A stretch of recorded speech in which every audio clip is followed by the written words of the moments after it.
قل یا عبادی الذین آمنوا اتقوا ربکم للذین احسنوا فی هذه الدنیا حسنہ وارض اللہ واسعہ انما یوفی الصابرون اجرہم بغیر حساب۔ آپ کہہ دیجئے کہ اے میرے بندو جو ایمان لائے ہو، اپنے رب سے ڈرتے رہو۔ جو لوگ نیک کام کرتے ہیں ان کے لیے اس دنیا میں بھی بھلائی ہے، اور اللہ کی زمین وسیع ہے، بلا شبہ صبر کرنے والوں کو ان کا اجر بلا حساب دیا جائے گا۔ دنیا میں انسان مختلف طرح کے تجربات کرتا رہتا ہے، کبھی حالات اس کی مرضی کے موافق ہوتے ہیں اور کبھی ناموافق۔ یہاں انسان کو فائدے کے ساتھ نقصان کا تجربہ بھی ہوتا ہے، خوشگواری کے ساتھ ساتھ ناخوشگواری کا سامنا بھی کرنا ہوتا ہے۔ ایسی صورتحال میں انسان کے لیے لازم ہے کہ وہ دنیا اور آخرت میں کامیابی اور بھلائی پانے کے لیے تکلیف دہ حالات میں ناگوار صورتحال کا مقابلہ کرنے کے لیے صبر سے کام لے، اللہ سے بہترین اجر کی امید رکھتے ہوئے اور آخرت میں بے حساب اجر کی توقع رکھتے ہوئے اپنے آپ کو ایسے ریسپانس سے روک لے جو اللہ کے نزدیک ناپسندیدہ ہے۔ بھڑکنے والی بات پر بھڑکے نہیں، ناموافق صورتحال سے الجھے نہیں، جوش کی بجائے ہوش سے کام لے اور نازک مواقع پر جذبات کو تھام لے۔ جس کو صبر کی صفت مل گئی وہ کامیاب ہو گیا۔ تو قل یا عباد الذین آمنوا، قل کہہ دیجئے اے محمد صلی اللہ علیہ وسلم آپ بتا دیجئے، یا عبادی میرے بندو، اے میرے بندو، آمنو جو ایمان لائے ہو، جو ایمان کی صفت سے متصف ہیں۔ اے نبی میرے ان بندوں کو جو ایمان لائے ہیں اللہ اور اس کے رسول پر، اتقوا ربکم، اپنے رب کا تقوی اختیار کرو، اللہ کی اطاعت کرتے ہوئے اس کی نافرمانی سے بچتے ہوئے اس کا تقوی اختیار کریں۔ جو لوگ اس دنیا میں اپنے رب کی عبادت اور اس کی اطاعت کرتے ہوئے اچھے اعمال کرتے ہیں، للذین احسنوا فی هذه الدنیا حسنہ، ان کے لیے اس دنیا میں بھی بھلائی ہے، دنیا میں بھی اچھا بدلہ ہے اور اس کے ساتھ ساتھ آخرت میں بھی اچھا بدلہ ہے۔ وارض اللہ واسعۃ، اور اللہ کی زمین بہت وسیع ہے۔ اگر ایک جگہ اچھے کام نہیں ہو سکتے تو تم ہجرت کر جاؤ جہاں تم اپنے رب کی عبادت کر سکو۔ انما یوفی الصابرون اجرہم بغیر حساب، کیونکہ صبر کرنے والوں کو آخرت میں بغیر کسی مقررہ حد کے، بغیر کسی تعداد اور مقدار کے بے پناہ ثواب دیا جائے گا، اور یہ صبر کرنے والوں کے اجر و ثواب کو بہت زیادہ بڑھا دیتا ہے۔ تو آپ صلی اللہ علیہ وسلم سے خطاب ہے کہ آپ بتا دیجئے اللہ کے بندوں کو، جب کوئی اہم حکم ہوتا ہے تو خطاب کا انداز یوں ہوتا ہے، یعنی ایک تو اللہ تعالیٰ کا حکم ہے اور پھر دوسرے محمد صلی اللہ علیہ وسلم سے بطور خاص کہلوایا جا رہا ہے کہ وہ اللہ سبحانہ وتعالیٰ کی نعمتوں کا اقرار کرتے ہوئے جو چیزیں تقویٰ کا تقاضا کرتی ہیں ان صفات کو اپناتے ہوئے اللہ سبحانہ وتعالیٰ اپنے بندوں کو ایسے کاموں کی طرف ابھار رہا ہے جو واقعی اس کو اس دنیا میں بھی عزت دینے والے ہیں اور آخرت میں بھی اس کی شان بڑھانے والے ہیں۔ للذین احسنوا فی ہذہ الدنیا حسنہ کہہ کے بہت زبردست طریقے سے موٹیویٹ کیا گیا ہے کہ اگر تم ناپسندیدہ حالات میں بھی اچھے کام کرتے رہو گے، کیونکہ حسنہ صرف اس وقت نہیں ہوتی جب حالات موافق ہوں، نیکی صرف اس وقت کی نیکی نہیں جب ہر چیز مرضی کے مطابق ہو۔ اصل نیکی تو وہ ہے کہ جب اندر سے نفس بھی خلاف جا رہا ہو اور باہر سے بھی حالات موافق نہ ہو، پھر بھی انسان اس روش پہ چلے جو رب کی پسندیدہ ہے، تو اللہ سبحانہ وتعالیٰ بطور انعام اس شخص کے لیے اس دنیا میں بھی اس کے لیے پسندیدہ مواقع پیدا کر دیتے ہیں، اور پھر آخرت کا اجر تو بہت بڑا ہے۔ یعنی اگر دنیا میں اللہ تعالیٰ انسان کو رزق اور نفس مطمئن اور شرح صدر عطا کرتا ہے حسنہ کی صورت میں، تو آخرت کا اجر پھر کیا ہوگا۔ لیکن یاد رکھیے کہ یہ حکم مومن کے لیے ہے، یا عباد الذین آمنوا، ایمان اور عمل صالح کرنے والوں کے لیے ایک اور جگہ پر بھی دنیا میں پاکیزہ زندگی کا وعدہ کیا گیا.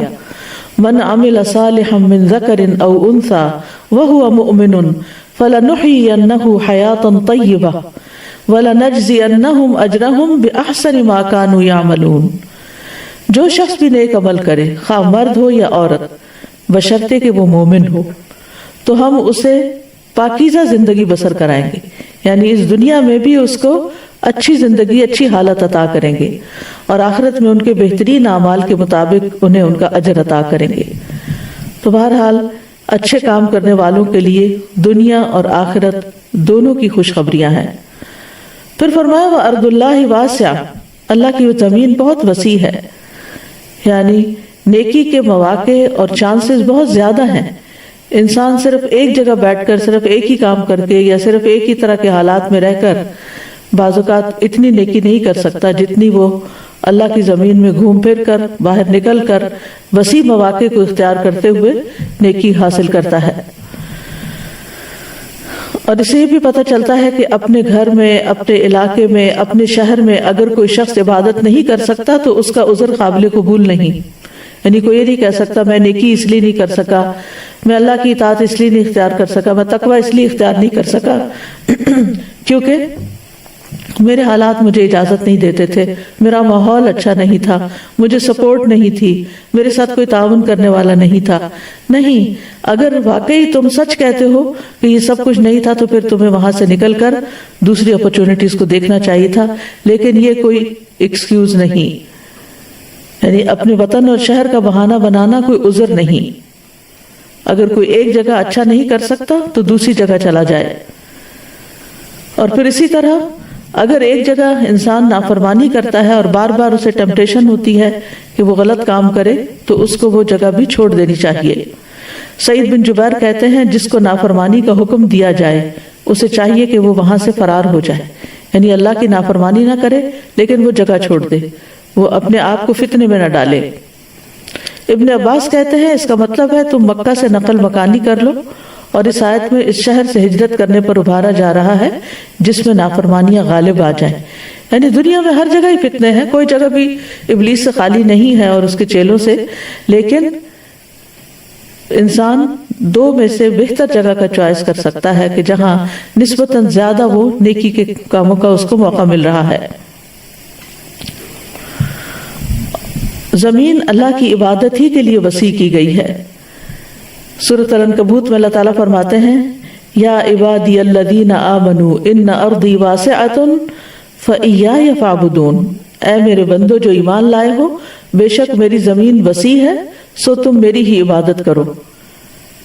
یعنی کسی جگہ رہ کر نافرمانی کا بہانہ مت بناؤ کہ یہاں عبادت ہو نہیں سکتی. عبادت کے لیے بہت سی جگہ ہیں، بہت سے مقامات ہیں، کیونکہ اللہ کی عبادت کرنی ہے نا، اور اللہ ہر جگہ ہے، یعنی اللہ کی عبادت کہیں بھی ہو سکتی ہے. اور ہجرت کرنے والوں کے لیے اللہ نے قرآن میں وسعت کا وعدہ کر رکھا ہے. سورۃ النساء آیت نمبر 100 میں فرمایا وَمَن يُهَاجِرْ فِي سَبِيلِ اللَّهِ يَجِدْ فِي الْأَرْضِ مُرَاغَمًا كَثِيرًا وَسَعًا، اور وہ شخص جو اللہ کے راستے میں ہجرت کرے وہ زمین میں پناہ کی بہت سی جگہ اور بڑی وسعت پائے گا. یعنی وہ خوف نہ کھائے کہ میرا کیا بنے گا، میں اگر کسی ایسی جگہ چلا جاتا ہوں جہاں میری کوئی جان پہچان نہیں، جہاں میرا کوئی رزق کاروبار نہیں تو شاید میں بھوکا مر جاؤں. نہیں، اللہ سبحانہ تعالیٰ نے ہر جگہ بہت اپرچونٹیز رکھی ہیں، لیکن انسان نافرمانی میں جینے پہ راضی نہ ہو. انما یوفی الصابرون اجرہم بغیر حساب، بلا شبہ صبر کرنے والوں کو ان کا اجر بغیر حساب کے دیا جائے گا. یعنی جنہوں نے اپنے دین پر ثابت قدمی کا مظاہرہ کیا، تکلیفوں کی وجہ سے اس کو چھوڑا نہیں، جمے رہے، ان کا اجر بھی پھر رب کے پاس بے پناہ ہے. امام شوکانی کہتے ہیں اس کا مطلب ہے کہ اللہ ان کے صبر کے مقابلے میں ان کو وافر اجر عطا کرے گا، اتنا کہ اس اجر کو کوئی محفوظ کرنے والا محفوظ نہیں کر سکتا، کوئی لکھنے والا اس کو لکھ نہیں سکتا، کوئی حساب کرنے والا اس کے حساب کی طاقت ہی نہیں رکھتا. یعنی فگرز ختم ہو جائیں لیکن وہ اجر ختم نہیں ہوگا. حضرت علی رضی اللہ عنہ کہتے ہیں کہ ہر اطاعت کرنے والے کو ناپ پر تول کر دیا جائے گا، یعنی جتنا اس نے کیا ہوگا اس کے بدلے میں 10 گنا یا 700 گنا یا زیادہ، سوائے صبر کرنے والے کے ان کو بھر بھر کے دیا جائے گا، یعنی وہ ختم نہیں ہوگا۔ اور روایت میں آتا ہے کہ آزمائشوں میں گھرے ہوئے لوگوں کو جب اجر دیا جائے گا تو ان کے لیے نہ ترازو نصب کیا جائے گا نہ صحیفہ کھولا جائے گا، ان پر صبر کے اجر کو بغیر حساب کے انڈیل دیا جائے گا۔ اس سے بڑھ کر اور کیا چاہیے؟ دنیا میں ہم چھوٹی چھوٹی تکلیفوں میں گھبرا جاتے ہیں اور کہہ اٹھتے ہیں اب صبر نہیں ہوتا، اب اسٹیمنا ختم ہو گیا ہے، اب حالات ایسے نہیں رہے کہ صبر کیا جائے۔ نہیں، ہر حال میں صبر کیا جائے، انسان اپنی حالت کو بدلنے کی جد و جہد میں لگا رہے، کوشش کرے، لیکن رکاوٹوں اور مشکلات اور پریشانیوں پر ہمت ہار کے نہ بیٹھ جائے، غلط راستے اختیار نہ کرے، بلکہ صبر کے ساتھ عبادت پر، اطاعت پر جمع رہے۔ اسی طرح وغوی لکھتے ہیں کہ جب عافیت والے آزمائش والوں کی فضیلت کو دیکھیں گے تو وہ تمنا کریں گے کہ کاش دنیا میں ان کے جسموں کو کینچیوں سے کاٹ ڈالا جاتا، یعنی چاہے انہیں جسمانی ٹارچر دیا جاتا اور وہ صبر کرتے تو آج وہی اجر ملتا جو صبر کرنے والوں کو مل رہا ہے، یعنی وہ قابل رشک ہوں گے اس وقت۔ دنیا میں تو ان کے اوپر ایک یعنی کہ پٹی فیل کرتے ہیں، وہ خود سیلف پٹی کا شکار ہو جاتے ہیں، یا دوسرے ان کی کنڈیشن کو بہت پتھیٹک بتاتے ہیں کہ کس طرح کی زندگی ہے اور انہوں نے تو کچھ دیکھا ہی نہیں، انہیں تو کچھ دنیا میں ملا ہی نہیں۔ لیکن اگر وہ صبر کرنے والے ہیں اور اللہ کی تکلیف پر اور قضاء و قدر پر راضی ہونے والے ہیں، ایسی رضا کہ جس میں کوئی ناراضگی نہ ہو، کوئی شکوہ نہ ہو، تو اللہ سبحانہ و تعالیٰ جس طرح ایسے لوگوں کو آنر کرے گا اس کی مثال نہیں ملتی۔ اور یہ صبر کی تمام اقسام کے لیے اجر ہے، یعنی کسی ایک خاص نیکی پر یا کسی خاص پریشانی پر صبر کرنا نہیں، بلکہ 3 طرح کی جو صبر کی پوزیشنز بتائی گئی ہیں قرآن و سنت میں۔ ایک گناہ اور معاصی کے مقابلے میں صبر اور ان کے ارتکاب سے بچنا، یعنی جہاں ٹیمپٹیشنز ہو وہاں انسان اپنے آپ کو روک لے۔ پھر اللہ کی اطاعت پر صبر کرتے ہوئے روکنا اپنے آپ کو، یعنی اطاعت پر جمے رہنا۔ اور پھر اللہ کی تکلیف دہ قضاء و قدر پر صبر کرنا کہ اس میں کسی قسم کی اللہ سے ناراضگی نہ ہو۔ تو بلا شبہ اللہ نے ایسے لوگوں کے لیے بغیر کسی حساب کے، بغیر کسی مقدار کے اجر رکھا ہے۔ تو اس آیت کا بیسیکلی جو حاصل کلام ہے وہ صبر کو لازم کرنا ہے، یعنی اس آیت سے جو خاص بات پتہ چلتی ہے وہ صبر کرنا ہے۔ اور صبر کیا ہے؟ صبر یصبر کا مطلب ہوتا ہے اپنے آپ کو روک لینا۔ صبر تو کا مطلب ہوتا ہے میں نے اس کام میں اپنے نفس پہ صبر کیا، یعنی اس کام پر نفس کو روک لیا۔ اصطلاحی معنوں میں صبر اپنے نفس کو ایسی چیز سے روک لینا اور جس پر نفس کو روکنا واجب ہو، جس سے اور جس پر نفس کو روکنا واجب ہو۔ اپنے نفس کو ایسی چیز سے روک لینا جس سے اور جس پر نفس کو روکنا لازم ہو، یعنی نفس کو نافرمانیوں سے روکنا اور فرائض پر لانا، یہ صبر ہے۔ امام راغب کہتے ہیں صبر سے مراد نفس کو اس انداز پر روکنا ہے جس کا تقاضا عقل اور شریعت کرتی ہے، یا اس چیز سے روکنا جس کا تقاضا عقل اور شریعت کرتی ہے۔ کہا جاتا ہے کہ یہ نفس کو بے صبری اور ناراض ہونے سے روک لینا ہے، یعنی صبر کرنا کیا ہے؟ بے صبر پن سے اور ناراض ہونے سے روکنا۔ زبان کو شکایت کرنے سے روک لینا، کمپلینٹس نہیں، نو کمپلینٹس۔ اور اعضاء کو اضطراب یا بے چینی سے روک لینا، یعنی اپنے آپ کو بے چینی سے روکنا، اینکشس نہ ہونا۔ اور کہا جاتا ہے کہ یہ نفس کی عادات میں سے اچھی عادت ہے جس کے ذریعے سے انسان ایسا کام کرنے سے رک جاتا ہے جو اچھا اور خوبصورت نہیں ہوتا۔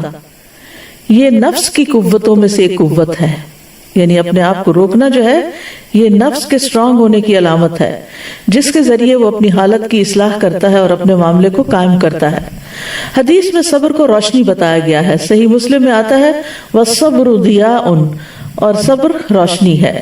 یہاں نور کا لفظ نہیں آیا، نماز کو نور کہا گیا لیکن صبر کو ضیاء کہا گیا، کیونکہ ضیاء میں حرارت بھی ہوتی ہے، نور ٹھنڈا ٹھنڈا ہوتا ہے۔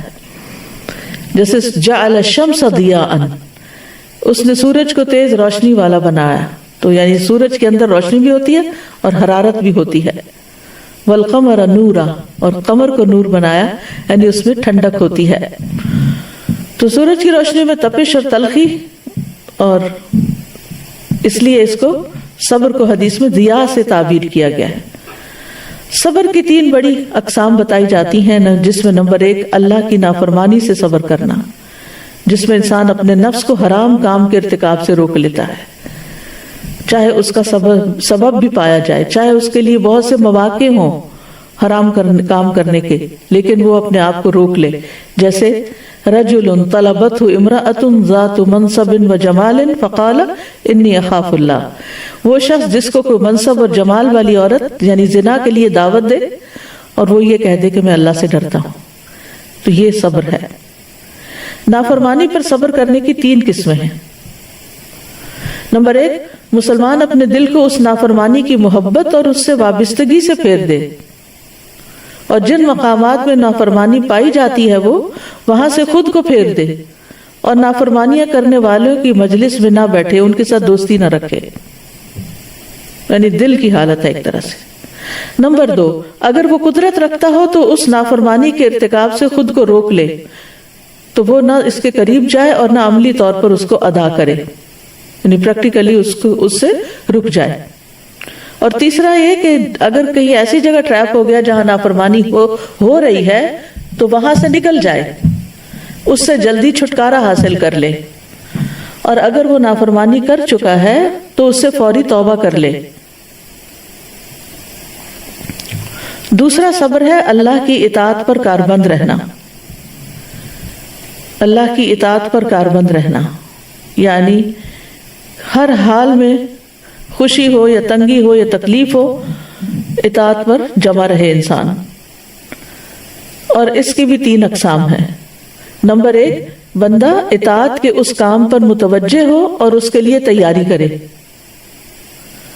یعنی جو کرنے کا کام، مثلا نماز پڑھنی ہے تو وضو کرے، تیاری کرے اور اس کے لیے اپنے آپ کو ریڈی کرے، توجہ کرے اس طرف۔ نمبر 2، اطاعت کے اس کام کو ایسے ادا کرے جیسے اللہ نے اس کا حکم دیا ہے، اس طرح کہ اس کا دل اس کی طرف متوجہ ہو اور وہ خضوع و خشوع کرنے والا ہو، جیسے نماز میں۔ اور تیسرے یہ کہ نیکی کے کام کو پایہ تکمیل تک پہنچائے، کمپلیٹ کرے کام کو، اس میں کوئی ایسی چیز نہ ملائے جو اس کے عمل کو باطل کر دے، جیسے کہ ریاکاری یا شہرت کا طلبگار ہونا یا احسان جتلانا اور تکلیف پہنچانا، یعنی جو چیزیں اعمال کو باطل کرتی ہیں۔ یعنی پہلی چیز نیت ہو گئی، دوسرا یہ کہ اس کو کر لینا، کرنا شروع کر دینا، اور تیسرا یہ کہ اس کو کمپلیٹ کرنا۔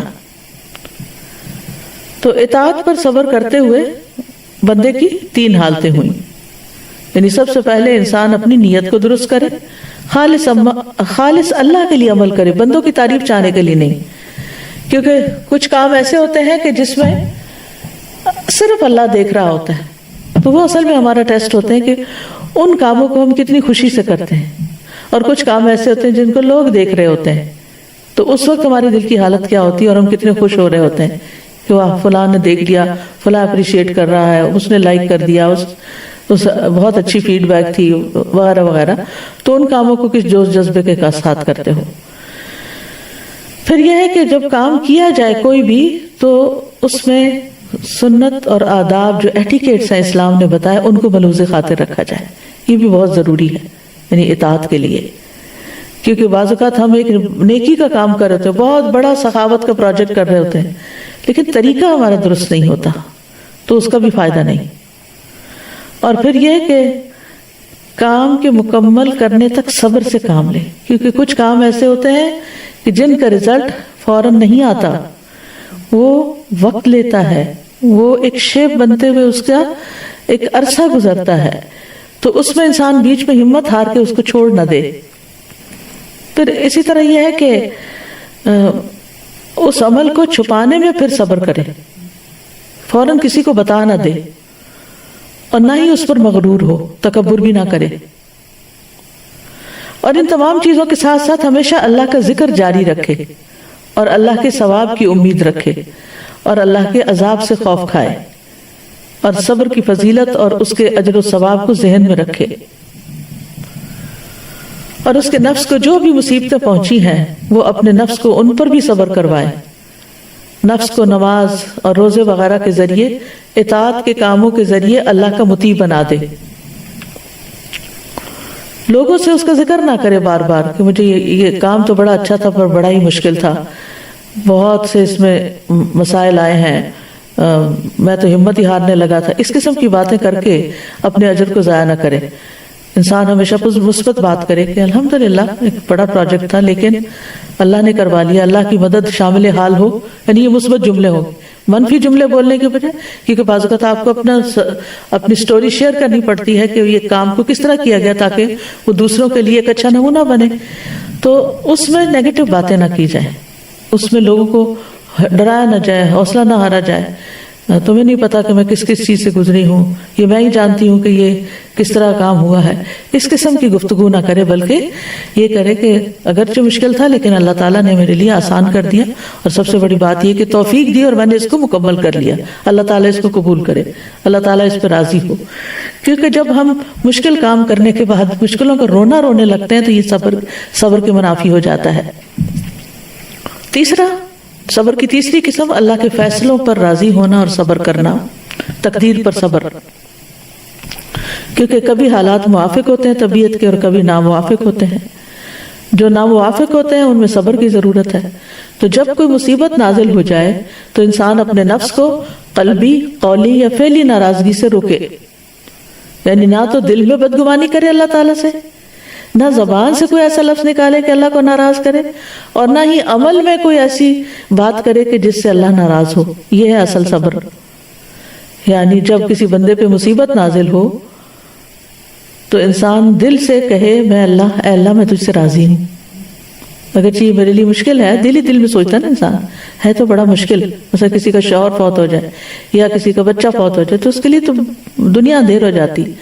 تو انسان سوچے کہ ہے تو مشکل لیکن اللہ کا فیصلہ ہے نا، اس میں بھی خیر ہوگی، تو میں اپنے رب سے راضی ہوں، الحمدللہ کہے.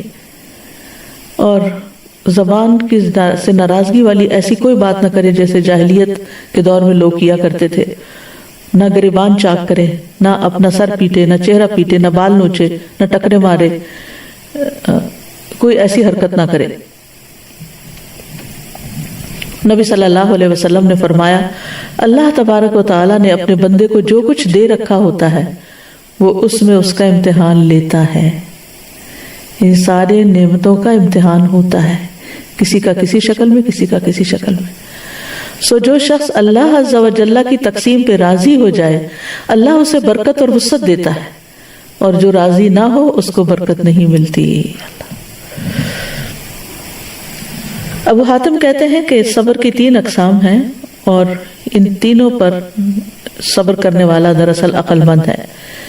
نافرمانیوں سے رک جانے پہ صبر، نیک اعمال بجا لانے پہ صبر، سختیوں اور مصائب پہ صبر.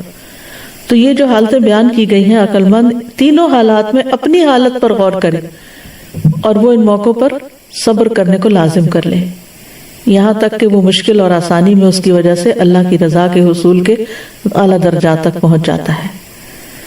میمون بن مہران کہتے ہیں صبر کی 2 اقسام ہیں، مصیبت پہ صبر کرنا اور اس سے بھی افضل نافرمانیوں سے رک جانے پہ صبر کرنا. صبر کے حوالے سے لوگوں کی کچھ اقسام ہیں.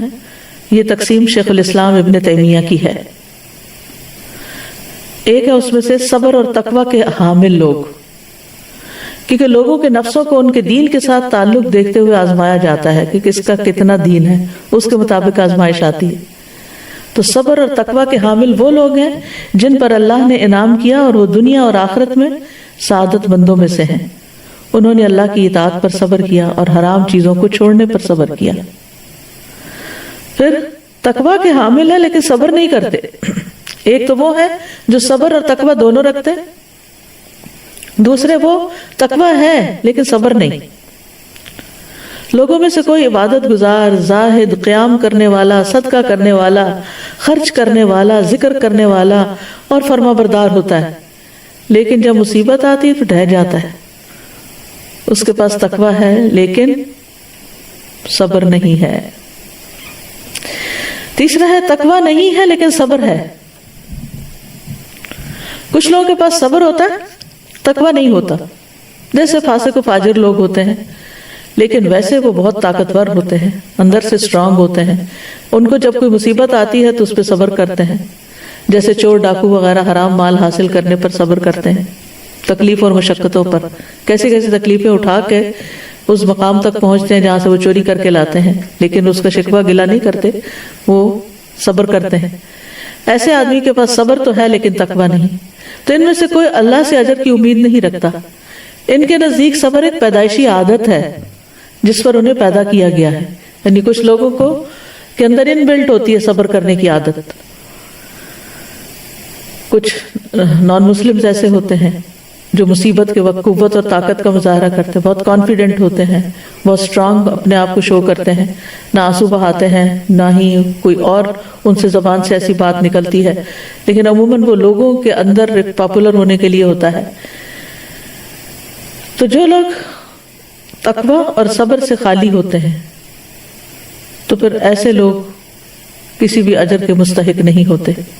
اللہ تعالیٰ فرماتے ہیں انہ من یتقی ویصبر فإن اللہ لا یضیع اجر المحسنین. بات یہ ہے کہ جو تقویٰ اور صبر اختیار کرے گا تو اللہ محسنین کا اجر ضائع نہیں کرے گا. قرآن مجید میں بہت سے مواقع پر صبر کا ذکر کیا گیا. سورۃ العصر میں خاص طور پر اللہ تعالیٰ نے صبر کرنے کو کامیابی کے ساتھ لازم ملزوم قرار دیا ہے. ابن تیمیہ کہتے ہیں اللہ نے اپنی کتاب میں 90 سے زیادہ مقامات پر صبر کا حکم دیا ہے، 90 سے زیادہ صبر کا ذکر فرمایا ہے، اور اپنے اس قول میں اس کو نماز کے ساتھ ملا کر بیان کیا ہے. وَاسْتَعِينُوا بِالصَّبْرِ وَالصَّلَاةِ وَإِنَّهَا لَكَبِيرَةٌ إِلَّا عَلَى الْخَاشِعِينَ. اور صبر اور نماز کے ساتھ مدد طلب کرو، اور بلا شبہ وہ یقیناً بہت بڑی ہے مگر عاجزی کرنے والوں پر. صبر اللہ سبحانہ تعالیٰ کی صفت ہے.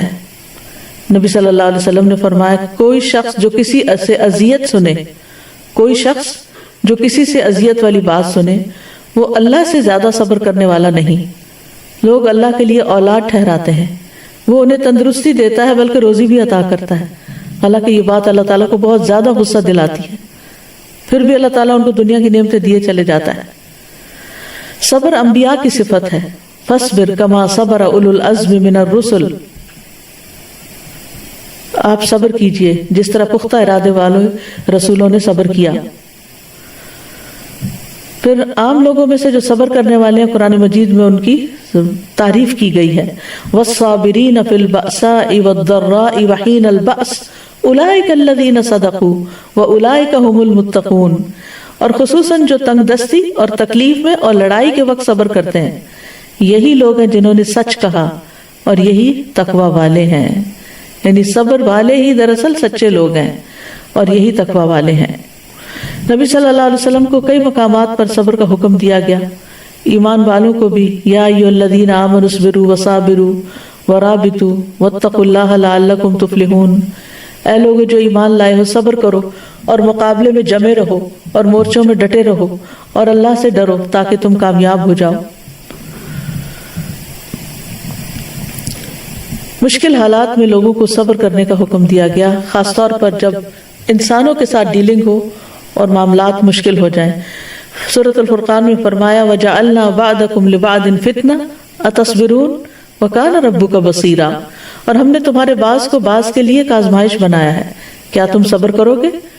اور تمہارا رب ہمیشہ سے سب کچھ سیکھنے والا ہے. یعنی اصل خشوع کیا ہے؟ سکون، اور پھر دل کا اللہ کی طرف متوجہ ہو جانا، اور اس بات کا ذہن میں یقین رکھنا کہ ہم اللہ کے سامنے کھڑے ہیں، اپنے رب سے سرگوشیاں کر رہے ہیں. نماز خشوع کے بغیر ایسی ہے جیسے روح کے بغیر جسم ہو. تو خشوع دل میں بھی ہوتا ہے اور اعضاء میں بھی ہوتا ہے. یعنی دل بھی اللہ کی طرف حاضر ہو اور اعضاء بھی اپنی جگہ پر ساکت ہو، اور اپنی حرکات و سکنات میں، اپنے رکوع اور سجود میں، اپنے قیام اور قعود میں نبی صلی اللہ علیہ وسلم کے طریقے کی اتباع کی جائے، اور شدید حرص ہو اس بات کی کہ بلا ضرورت حرکت نہ کی جائے، بلا ضرورت حرکت نہ کی جائے. یہ بہت اہم ہے. تو جب یہ بات آ جاتی ہے کہ سارا نبی صلی اللہ علیہ وسلم کے طریقے پر ہی اٹھنا بیٹھنا ہو تو پھر اس سے یہ پتہ چلتا ہے کہ خشوع میں سنت کے مطابق نماز پڑھنا بھی آ جاتا ہے۔ عمر رضی اللہ عنہ جب کسی آدمی کو دیکھتے کہ وہ نماز میں اپنی گردن نیچے جھکا رہا ہے تو آپ اس کی گردن پر کوڑا مارتے اور اسے کہتے افسوس تجھ پر، خشوع تو دل میں ہوتا ہے۔ یعنی بہت زیادہ سر جھکا کے کھڑے ہو جانا، یعنی ایک تو نا نگاہوں کا جھکا ہونا، گردن سیدھی ہے لیکن نگاہیں جھکی ہوئی ہیں، اور ایک یہ ہے کہ سر جھکا لینا کھڑے ہو کر، تو وہ کہتے کہ خشوع دل میں ہے۔ اور سعید بن مسیب نے ایک آدمی کو دیکھا، وہ اپنی نماز میں اپنی داڑھی سے کھیل رہا تھا، یعنی بالوں سے خارش وارش کر رہا تھا، تو انہوں نے کہا اگر اس کے دل میں خشوع ہوتا تو اس کے اعضاء میں بھی ہوتا، پھر اس کے ہاتھ بھی ایک جگہ ساکت ہوتے۔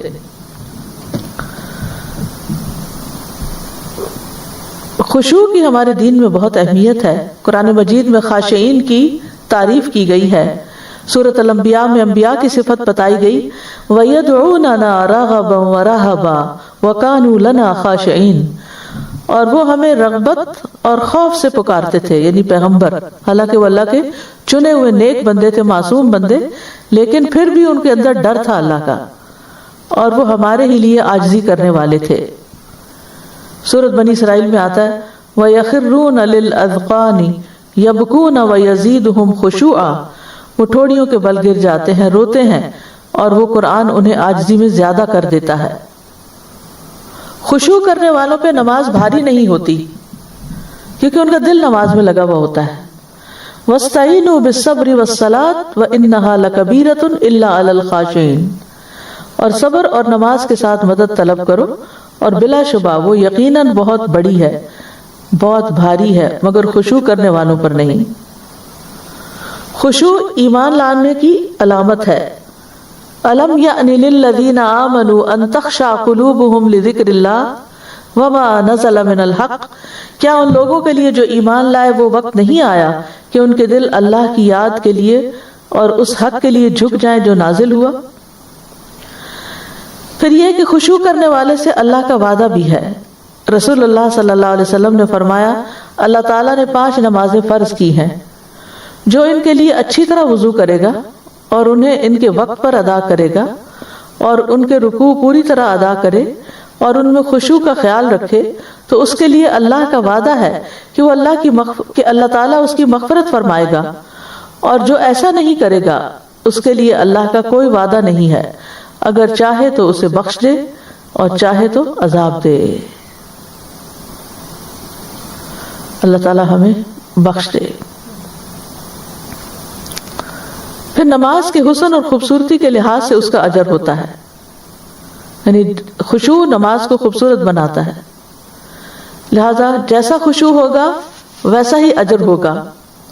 عمار بن یاسر کہتے ہیں میں نے رسول اللہ صلی اللہ علیہ وسلم کو فرماتے ہوئے سنا کہ آدمی نماز پڑھ کر اس حال میں لوٹتا ہے کہ کبھی اس کے لیے اس نماز کا 10واں حصہ، 9واں حصہ، 8واں حصہ، 7واں حصہ، 6واں حصہ، 5واں حصہ، 4تھا حصہ، 1/3 حصہ یا آدھا حصہ اجر لکھ لیا جاتا ہے، یعنی کسی کو بہت تھوڑا ملتا ہے اور کسی کو زیادہ۔ حضور قلبی سے پڑھی گئی نماز کا بدلہ جنت ہے۔ آپ نے فرمایا جو شخص اچھی طرح وضو کرے پھر 2 رکعت ادا کرے جس میں اپنے دل اور اپنے چہرے کو پوری طرح متوجہ رکھے تو ایسے شخص کے لیے جنت واجب ہو جائے گی۔ لیکن آپ صلی اللہ علیہ وسلم نے اس بات سے بھی خبردار کیا کہ سب سے پہلے خشوع ہی اٹھے گا امت سے۔ نبی صلی اللہ علیہ وسلم نے فرمایا سب سے پہلی چیز جو امت سے اٹھائی جائے گی وہ خشوع ہے۔ وہ زمانہ بھی آئے گا کہ تمہیں ان میں ایک بھی خشوع کرنے والا آدمی نظر نہ آئے گا، یعنی آپ رائٹ لیفٹ دیکھیں نمازیوں کو، کسی کے اندر خشوع نہیں ہوگا۔ اللہ سبحانہ وتعالی ہمیں اس سے محروم نہ کرے۔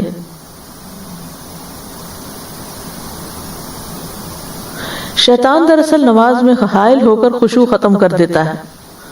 عثمان بن ابو العاص سے روایت ہے کہ انہوں نے نبی صلی اللہ علیہ وسلم کی خدمت میں حاضر ہو کر عرض کیا اے اللہ کے رسول، بے شک میرے اور میری نماز اور میری قرات کے درمیان حائل ہوتا ہے، یعنی شیطان، اور اسے مجھ پر خلط ملط کر دیتا ہے۔ تو آپ نے فرمایا یہ وہ شیطان ہے جسے خنزب کہا جاتا ہے، جب تم ایسی بات محسوس کرو تو اللہ سے یعنی پناہ مانگ لیا کرو، یعنی اللہ کی پناہ لے لیا کرو، اور اپنے بائیں جانب 3 مرتبہ تھوک دیا کرو، یعنی تھتکار دیا کرو، کیونکہ کہتے ہیں بس میں نے ایسے ہی کیا تو اللہ سبحانہ وتعالیٰ نے مجھ سے یہ تکلیف دور کر دی۔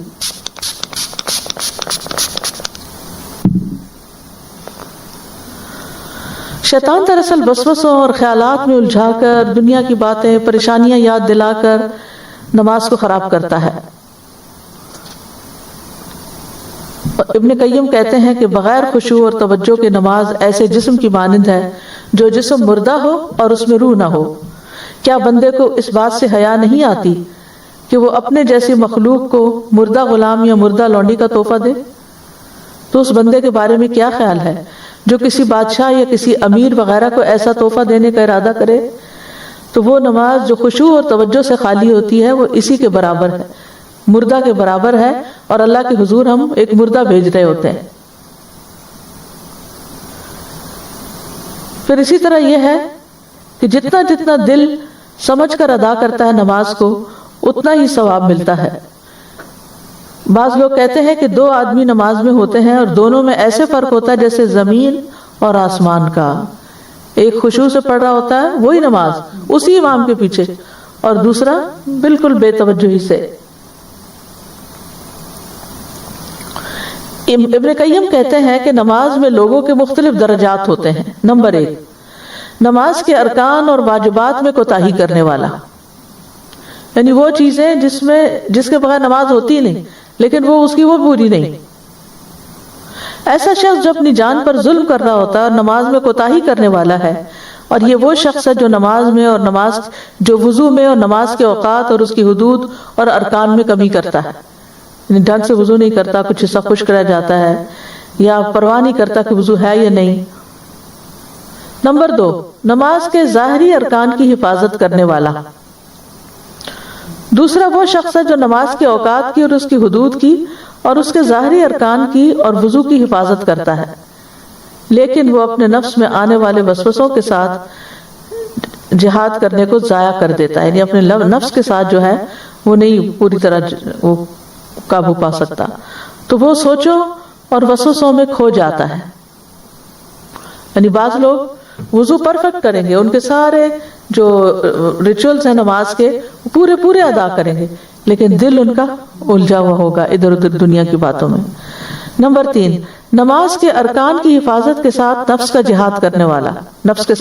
جہاد کرنے والا۔ تیسرا شخص جو اپنی نماز کی حدود اور اس کے ارکان کی حفاظت کرتا ہے اور وسوسوں اور سوچوں کو دور کرنے میں اپنے نفس کے ساتھ جہاد کرتا ہے، تو وہ اپنے دشمن کے ساتھ جہاد کرنے میں مشغول ہوتا ہے تاکہ اس کا دشمن اس کی نماز کو چوری نہ کر لے، تو وہ نماز بھی ادا کر رہا ہے اور جہاد بھی کر رہا ہے۔ نمبر 4، نماز میں انتہائی مستغرق ہونا، ڈوبا ہوا ہونا نماز میں۔ یہ ایسا شخص ہوتا ہے جو نماز کے حقوق اور اس کے ارکان اور اس کے حدود کو مکمل کرتا ہے، اس کا دل نماز کی حدود کی حفاظت کرنے میں غرق ہوتا ہے تاکہ وہ نماز سے کسی چیز کو ضائع نہ کر دے، یعنی اس کے ارکان بھی پورے ہوتے ہیں اور دل کی حفاظت بھی کر رہا ہوتا ہے، بلکہ اس کا پورا ارادہ یہ ہوتا ہے کہ وہ نماز کو اسی طرح قائم کرے جیسے کہ اس کو قائم کرنی چاہیے، اور اس کو مکمل کرے اور اس کی تکمیل کرے، تو اس کا دل نماز کو قائم کرنے میں اور رب تبارک و تعالیٰ کی عبودیت میں مصروف اور مشغول ہوتا ہے۔ 5واں شخص، اور یہ اعلیٰ درجہ کا ہے، دل سے دیکھتے ہوئے اللہ کو نماز پڑھنا، کأنک تراہ۔ یہ وہ شخص ہے کہ جب وہ نماز کے لیے کھڑا ہوتا ہے تو وہ اس چوتھے شخص کی طرح ہی کھڑا ہوتا ہے، لیکن اس کے ساتھ ساتھ وہ اپنے دل کو پکڑ کر اپنے رب عز و جل کے سامنے رکھ دیتا ہے اور وہ اپنے دل سے اپنے رب کو دیکھ رہا ہوتا ہے۔ اس کا دل اللہ کی محبت اور عظمت سے بھر جاتا ہے، گویا کہ وہ اللہ کو دیکھ رہا ہو اور اس کا مشاہدہ کر رہا ہو، اور اس سے وسوسے اور خیالات بالکل ختم ہو جاتے ہیں، اور ان خیالات اور وسوسوں کے پردے اس کے اور اس کے رب کے درمیان سے اٹھ جاتے ہیں۔ بس یہ آدمی نماز کے لحاظ سے دیگر لوگوں سے اتنا افضل اور عظیم ہے جیسا کہ آسمان اور زمین میں فرق ہے، یہ اس وجہ سے ہے کہ یہ شخص نماز میں اپنے رب عز و جل کے ساتھ مصروف ہوتا ہے۔ اب وہ ان کا انجام بھی بتاتے ہیں۔ پہلی قسم کے لوگوں کو ایسی نماز پڑھنے کے باوجود بھی سزا دی جائے گی جنہوں نے اپنے وضو وغیرہ اور شرائط کا لحاظ نہ رکھا۔ دوسری قسم کے لوگوں کا محاسبہ کیا جائے گا۔ تیسری قسم کے لوگوں کے لیے ان کی نماز ان کے گناہوں کا کفارہ بن جائے گی۔ چوتھی قسم کے لوگوں کو اجر و ثواب دیا جائے گا، اور پانچویں قسم کے لوگ اپنے رب کے مقربین میں شامل ہوں گے، یعنی رب کے قریب ترین ہوں گے۔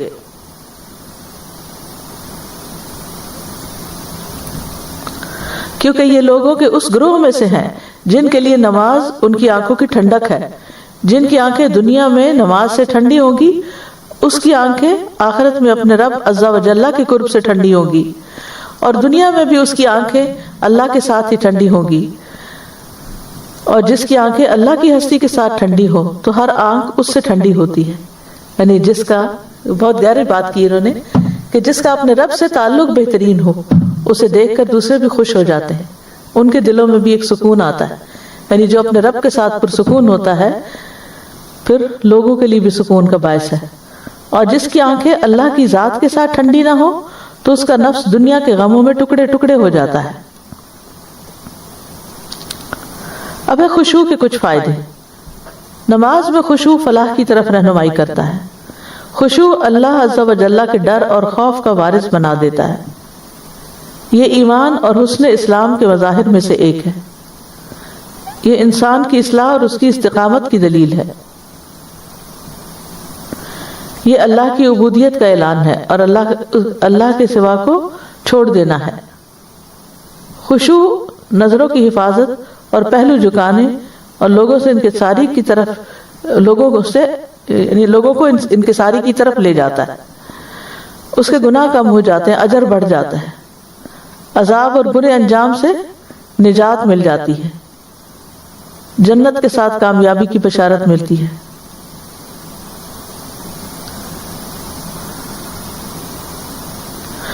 خشوع والوں کے قیامت کے دن بلند درجات ہوں گے۔ خشوع دل سے سختی کو دور کر دیتا ہے۔ جس کے دل نے خشوع اختیار کیا، شیطان اس کے قریب نہیں آتا۔ شیطان خشوع کرنے والے کے قریب نہیں آتا۔ اب ہے کیسے خشوع پیدا کریں؟ خشوع پیدا کرنے کے اسباب کیا ہیں؟ نمبر 1، ظاہری اسباب، جگہ کی صفائی، جیسے کہ ابراہیم علیہ السلام کو اللہ تعالیٰ نے فرمایا تھا طہر بیتی للطائفین والقائمین والرکع السجود، کہ میرے گھر کو صاف رکھو طواف کرنے والوں کے لیے، قیام کرنے والوں کے لیے، رکوع سجدہ کرنے والوں کے لیے۔ مساجد کو صاف رکھا جائے تاکہ مصلی جب نماز پڑھنے کے لیے آئیں تو ان کا خشوع متاثر نہ ہو۔ لباس میں سادگی ہو، ایسا لباس جو انکمفرٹیبل ہو، نماز میں پوری طرح، یعنی اگر آپ نے ٹائٹ پینٹ پہنی ہوئی ہو تو آپ کی کمر پوری طرح جھکتی ہی نہیں، رکوع کے اندر وہ ٹیڑھی رہتی ہے، اور پھر جب رکوع میں نہیں جھکتی تو پھر سجدہ بھی پراپر طریقے سے نہیں ہوتا، اور اگر اوپر کچھ نہ پہنا ہوا ہو تو ویسے ہی سطر کو نہیں ڈھانکتی۔ یعنی ایسے تنگ لباس جو ہیں ان میں نماز نہیں پڑھنی چاہیے۔ جس جگہ نماز گھر میں پڑھی جا رہی ہے وہاں کوئی نماز سے مشغول کرنے والی چیزیں نہیں ہونی چاہیے۔ نمازی پہ لازم ہے کہ اپنی نماز میں خشوع اختیار کرے اور ہر اس چیز سے بچے جو اسے غافل کر سکتی ہے، جیسے مسجد میں بہت زیادہ زیب و زینت اور نقش و نگار وغیرہ کیا جاتا ہے، ایسے ہی بعض لوگ گھروں کے اندر بھی بہت نقش و نگار اور ہر دیوار پہ پینٹنگ اور ایسی چیزیں لگا کے رکھتے ہیں کہ جو انسان کی توجہ نماز سے ہٹا دیتی ہے۔ ماحول سے تصویروں والی چیزوں کو دور کرنا۔ انس رضی اللہ عنہ سے روایت ہے کہ حضرت عائشہ کے پاس ایک پردہ تھا جسے انہوں نے گھر کے ایک طرف لٹکا رکھا تھا۔ نبی صلی اللہ علیہ وسلم نے اسے دیکھ کر فرمایا، ہمارے سامنے سے یہ پردہ ہٹا دو کیونکہ اس کی تصویریں مسلسل میری نماز میں سامنے آتی رہی۔ ایسے نقش و نگار، ایسی چیزیں جو آپ کی نماز میں آپ کو ڈسٹریکٹ کریں، ان کو وہاں سے ہٹا دینا چاہیے۔ اسی طرح لغو بے مقصد چیزیں بھی اپنی جگہوں سے دور کر دینی چاہیے، یعنی نماز کی جگہوں سے دور ہٹا دینی چاہیے۔ ایک اور موقع پر آپ نے فرمایا، جب میں بیت اللہ میں داخل ہوا تھا تو میں نے مینڈے کے 2 سینگ وہاں دیکھے تھے، میں تمہیں یہ کہنا بھول گیا تھا کہ انہیں ڈھانپ دو، لہٰذا اب جا کر انہیں ڈھانپ دینا، کیونکہ بیت اللہ میں کسی ایسی چیز کا ہونا مناسب نہیں جو نمازی کو مشغول کر دے۔ سفیان نے کہا کہ وہ دونوں سینگ بیت اللہ ہی میں رہے، جب بیت اللہ کو آگ لگی تو وہ بھی جل گئے۔ پھر نماز میں سترے کا اہتمام کرنا، اس سے بھی خشوع پہ فرق پڑتا ہے۔ رسول اللہ صلی اللہ علیہ وسلم نے فرمایا، نماز میں سترہ رکھا کرو، اگرچہ وہ تیر ہی کیوں نہ ہو۔ پھر گفتگو کرنے والے اور سونے والے کے پیچھے نماز نہ پڑھنا، یعنی بالکل کوئی آپ کے ساتھ یا سامنے سو رہا ہے تو پھر وہ ریلیکسنگ موڈ میں ہے تو آپ بھی اسے دیکھ کر ریلیکس ہوتے رہیں گے، اور اگر کوئی باتیں کر رہا ہے تو آپ کی ساری توجہ باتوں کی طرف چلی جائے گی، تو مقصد فوت ہو جائے گا۔ کھانے اور قضاء حاجت کی موجودگی میں نماز نہ پڑھنا، کھانوں کی خوشبوئیں آ رہی ہوں یا انسان کو ٹوائلٹ میں جانے کی ضرورت ہو تو اس وقت انسان نماز نہ شروع کر دے۔ پھر نیند کے غلبے میں نماز نہ پڑھی جائے۔ نبی صلی اللہ علیہ وسلم نے فرمایا، جب نماز پڑھتے وقت تم میں سے کسی کو اونگ آ جائے تو اسے سو جانا چاہیے یہاں تک کہ اس سے نیند کا اثر ختم ہو جائے، اس لیے کہ جب تم میں سے کوئی شخص نماز پڑھتا ہے اور وہ اونگ رہا ہوتا ہے تو وہ نہیں جانتا کہ وہ مغفرت طلب کر رہا ہے یا اپنے آپ کو کوئی بددعا دے رہا ہے۔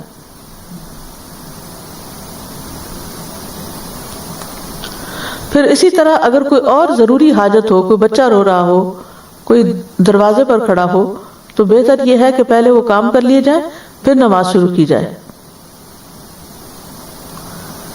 پھر کچھ باطنی اسباب بھی ہیں خشوع پیدا کرنے کے۔ یاد رکھیے کہ نماز نفس کے ساتھ ایک معرکہ ہے، گویا آپ ایک کشتی لڑ رہے ہیں کسی سے۔ اپنے آپ کو شعور دلانا چاہیے کہ نماز کے یہ لمحات سب سے قیمتی لمحات ہیں ہماری زندگی میں، بہترین عبادت ہے۔ حدیث میں آتا ہے تمہارا نفس کہتا ہے جلدی کرو جلدی کرو جلدی کرو، لیکن ہمیں اس کی نہیں ماننی چاہیے۔ پھر اسی طرح نماز کی قدر پہچاننی چاہیے، اس سے پھر نماز کا حق ادا کرنے کو دل چاہے گا۔ جب مسلمان اپنے رب کی قدر اور اس کے چہرے کے جلال اور اس کی سلطنت کی عظمت کی تعظیم کرتا ہے تو اسے نماز کی عظیم قدر حاصل ہو جاتی ہے۔ یعنی جب انسان اپنے رب کی قدر کرتا ہے، اپنے رب کی عظمت کو پہچانتا ہے، تو پھر جب اس کے سامنے اس احساس کے ساتھ جھکتا ہے تو واقعی نماز میں روح آ جاتی ہے۔ پھر یہ کہ نماز کے لیے تیاری کرنی چاہیے۔ جب اذان ہو جائے تو اس کے بعد نماز ہی کے کاموں کے لیے مشغول ہو، وضو کرے، جگہ بنائے اور اللہ کی طرف متوجہ ہو جائے، کیونکہ اگر آپ ہنسی مذاق کرتے ہوئے نماز کی طرف آئیں گے تو آپ صحیح طور پر پھر خشوع کا حق ادا نہیں کر سکتے۔